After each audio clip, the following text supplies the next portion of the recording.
Hello, dear viewers. I am a global nationalist. I support nationalism in my country, India, and in all countries around the world.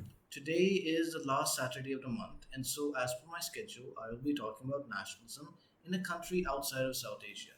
The country I will be talking about today is Iran.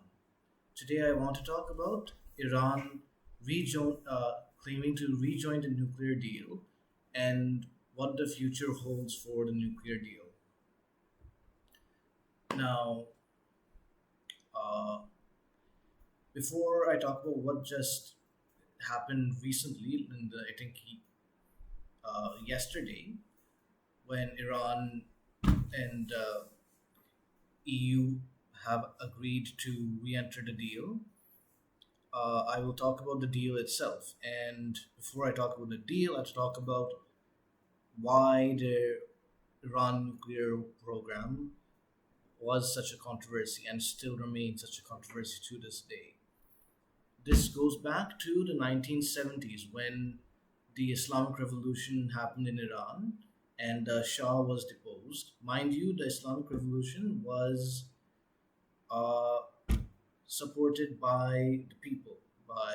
It was a popular movement in which Islamic mullahs came to power in Iran, and since then, Iran has been an Islamic republic, and it has not recognized Israel as a valid state, as a legitimate state, and and therefore Israel feels threatened by Iran and fears that if Iran develops nuclear weapons, then those weapons could be used against it.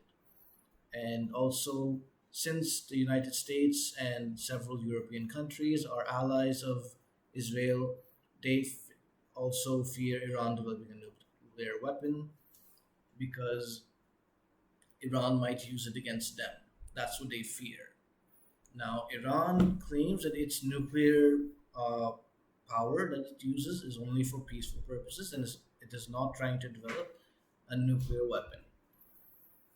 Now, that is a very short and, quite frankly, insufficient summary of Iran in the nuclear issue, but that's all I have the time for. Now, about the deal. The Iran nuclear deal, is formally called the Joint Comprehensive Plan of Action, which I will here on refer to as the JCPOA. It was finalized in on July 14th, 2015 by the United States, the United Kingdom, China, France, Germany, and Russia, and Iran.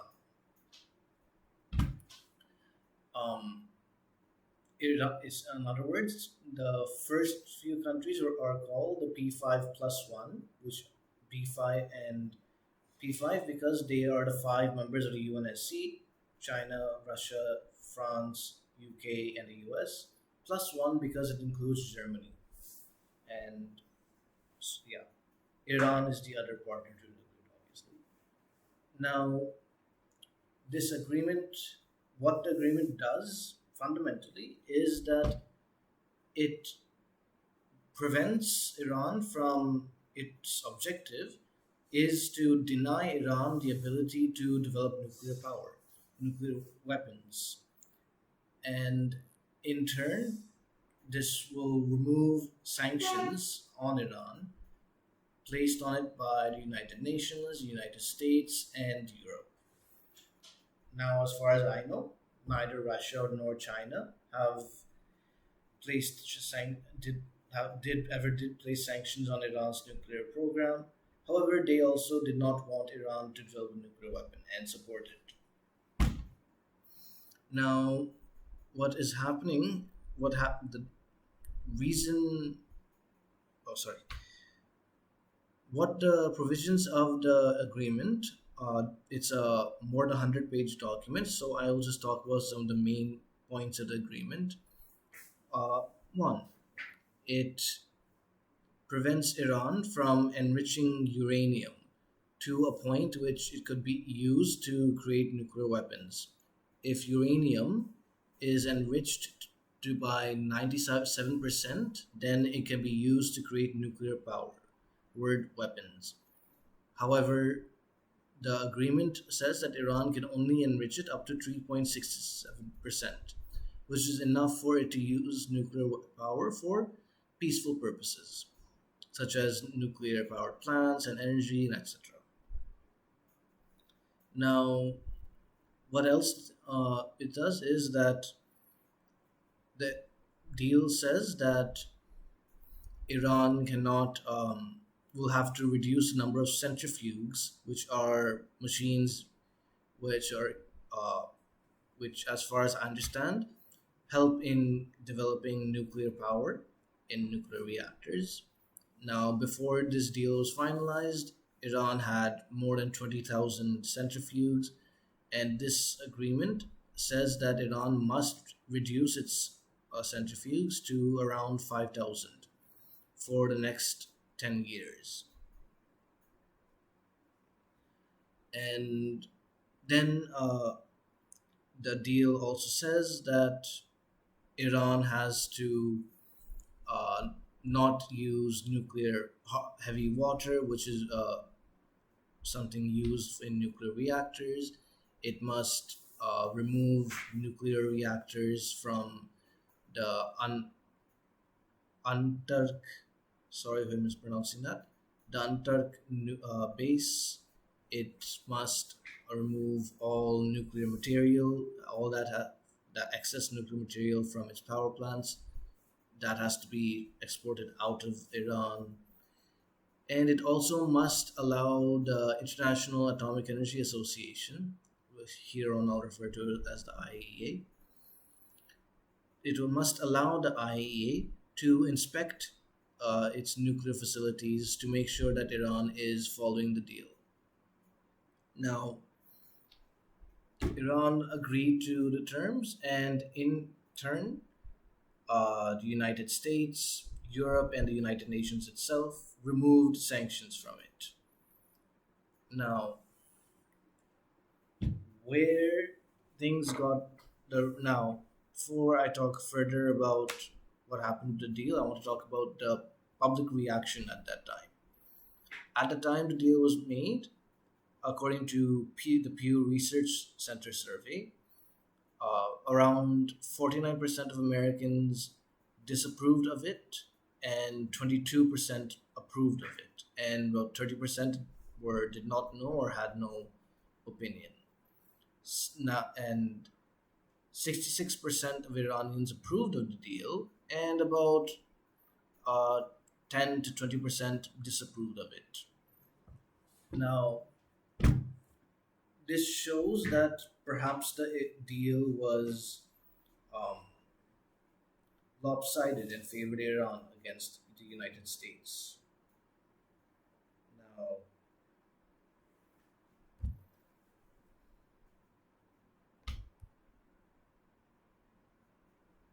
what Iran wanted now,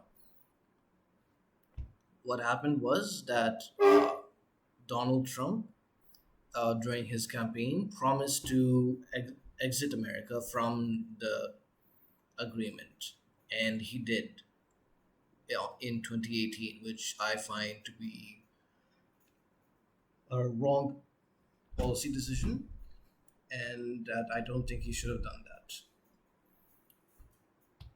Now, for 1 year since America's exit from the agreement, Iran said that Iran did not break any provisions of the deal. However, in 2019, it started enriching uranium beyond 3.67%. It started restarted some reactors and started using nuclear power. And in December of 2020, the legislature of Iran passed certain resolutions that would enforce Iran to speed up the development of its nuclear power resources. And however, the government of Iran has not fully followed that legislation in all its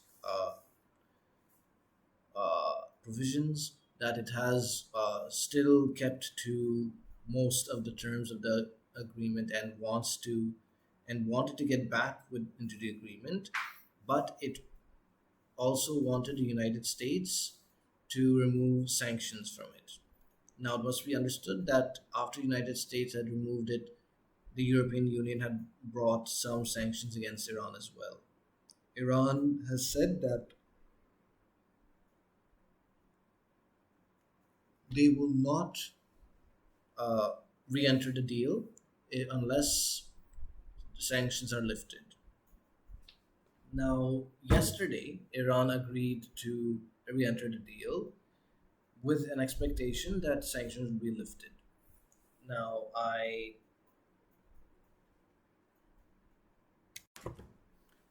well, technically, Iran has not re-entered the deal. It has simply said that it will re-enter talks regarding the deal.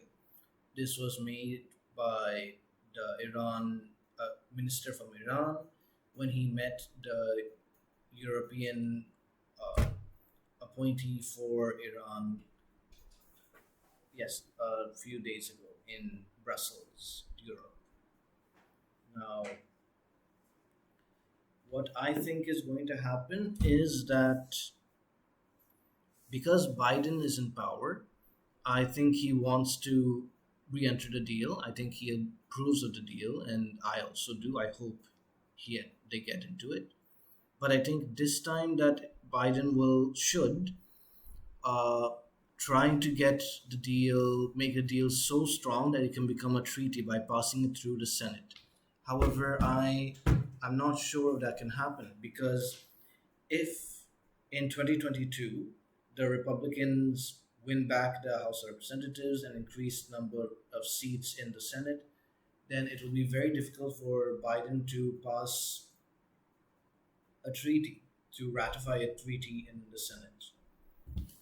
And he would also have lost much of his mandate amongst the American public to perform such significant foreign policy decisions. Therefore, and I think that there is a likelihood that the Republicans could win the 2022 elections. Now, what I think should be done is that since most Iranians agreed with the deal, I think that Iran should seek to re enter it, but should get some relief from sanctions. I think that their uh, statements that they want all sanctions relieved from them is unrealistic, but they can expect some sanctions to be removed.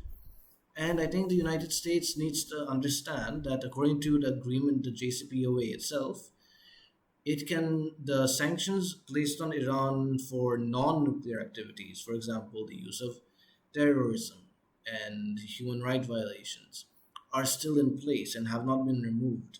And President Trump would often complain about Iran's support of Hezbollah, which is often considered a terrorist organization by several countries, as proof that Iran wasn't following the deal. However, the deal did not mention anything else other than nuclear weapons. Therefore, I don't think that that was a valid criticism. And the IAEA did find through several years of inspections that Iran was following the deal and was in compliance. Therefore, I really think it was a very irresponsible decision by Trump to remove America.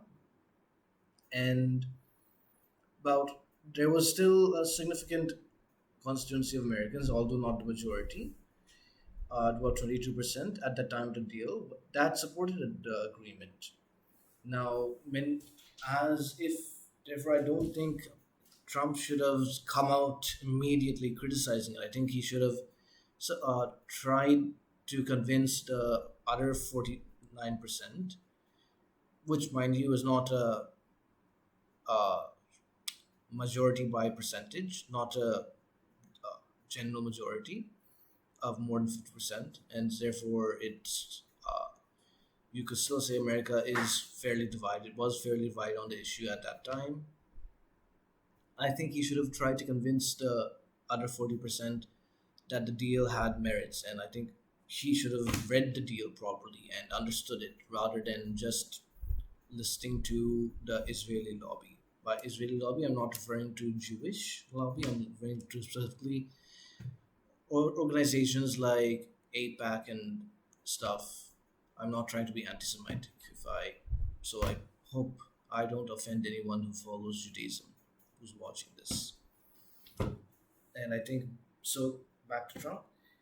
He simply believed neocons in the Republican Party that the deal was bad because, and they wanted it just because they want to conduct regime change in Iran, and because so that they can acquire Iran's natural resources, which includes oil. Iran has vast um, amounts of oil, which American government and corporations want access to. Now,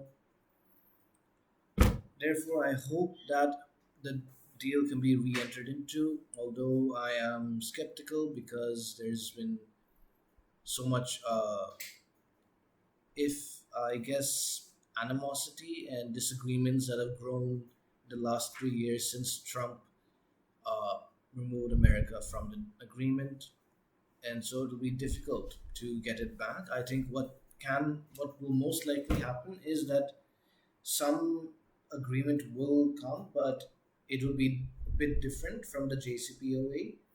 And I think this time it Biden will try to get it passed as a treaty, and he'll try to do this before the 2022 elections, midterm elections.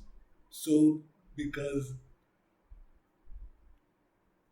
Democrats still have 50 senators in the Senate, and the vice president, who is the leader of the Senate, is a Democrat and who can um, vote in a tied vote. So yeah, if uh, they try to ratify it through the Senate before the midterm elections, then it will become a treaty, which will and will become much more difficult for a future Republican president like Trump or anyone else to remove America from the JCPOA or whatever the name of the agreement is at that time.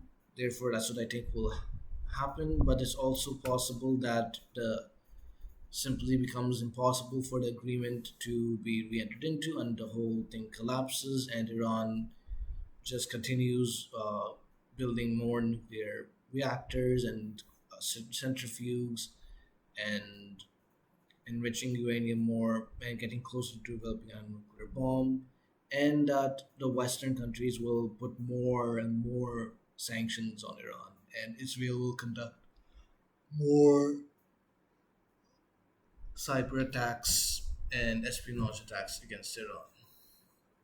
Therefore, there's a slim chance of now, while there's a chance that the deal could survive, there's also a chance that it won't.